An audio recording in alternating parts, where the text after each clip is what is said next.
And we're back live or recorded. I don't really care which one it is. All right, so we just talked about a little bit about polynomial functions. I want to talk to you about what we call end behavior of polynomial functions. And this will be your last video of the day. So I'm sure a few of you are thanking.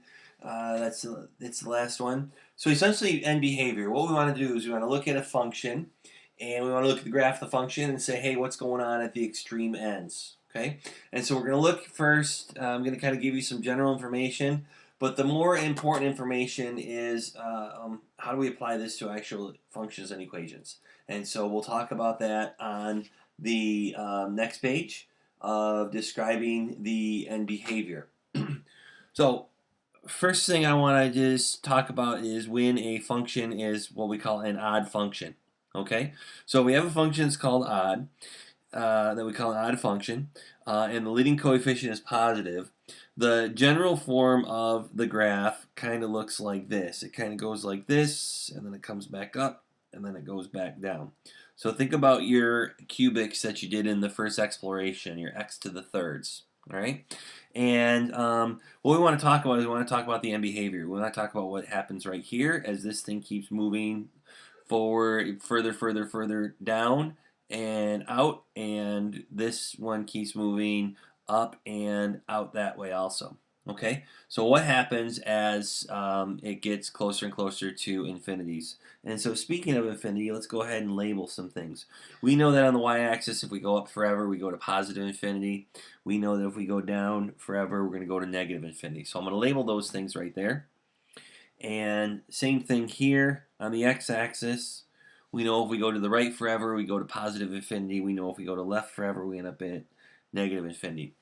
So when we're describing end behavior, what we're talking about is what happens to this graph as we continue on forever this way. Well, you can see as we continue on forever this way, it gets closer to negative infinity on the x-axis. It gets closer to negative infinity on the y-axis.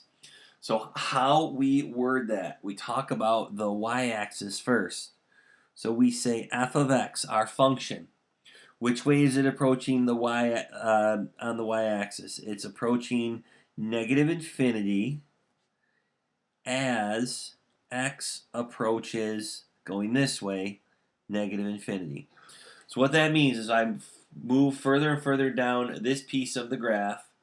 My x value is getting closer to negative infinity, so it's becoming more negative, more negative, more negative, and my y coordinate is approaching negative infinity also. It's kind of worded. So we say f of x approaches negative infinity. So what happens with the y values, our f of x values are our y values, as what happens to our x values. And so that's one end of our behavior. We want to look at the other end of the behavior here. Okay? And so this one actually kind of comes up and goes that way. All right, so what happens? As f of x, as our function approaches positive infinity, f of x approaches positive infinity as x approaches positive infinity also. Okay? So that's what an odd function with a leading coefficient being positive looks like. If we have an odd function with a leading coefficient being negative, so make that negative there. Kind of looks like this. It's kind of going to go this way. All right, once again, let me put my positive infinity, negative infinity, positive infinity, negative infinity. Okay. So what happens here? Let's look at this end behavior. The function, the y value, is approaching positive infinity. It's going up. So we say f of x approaches positive infinity as what's happening to my x value? X approaches negative infinity. All right, what happens here? As we're going down, so we say f of x approaches negative infinity because it's going to go down forever. F of x approaches negative infinity as x approaches positive infinity because it's going to the left. So that's if the degree is odd, leading coefficient is negative. What if the degree is even? Okay, if the degree is even, we're going to get a function that kind of looks something like that. Notice the two ends go up. It's what we call an even function. Here we have positive infinity, negative infinity, negative infinity. When we talk about the end behavior, we say, if we talk about this end, it's going up, so f of x approaches positive infinity as x is going this way, approaches negative infinity. That's one end.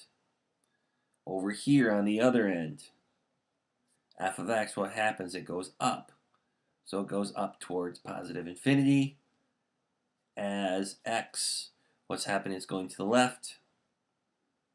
X also approaches positive infinity. Okay.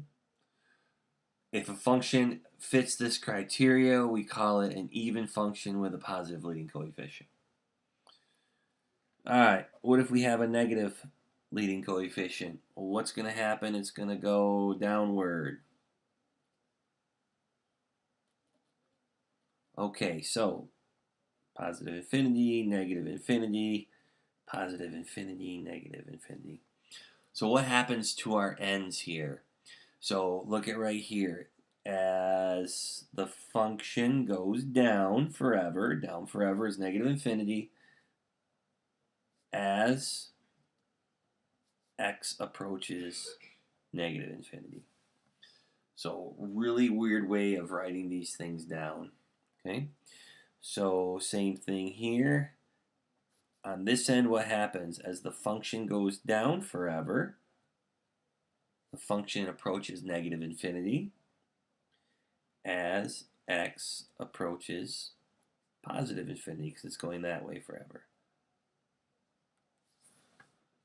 Okay? So that's kind of screwy. Hopefully tomorrow we'll get some of those questions answered for you.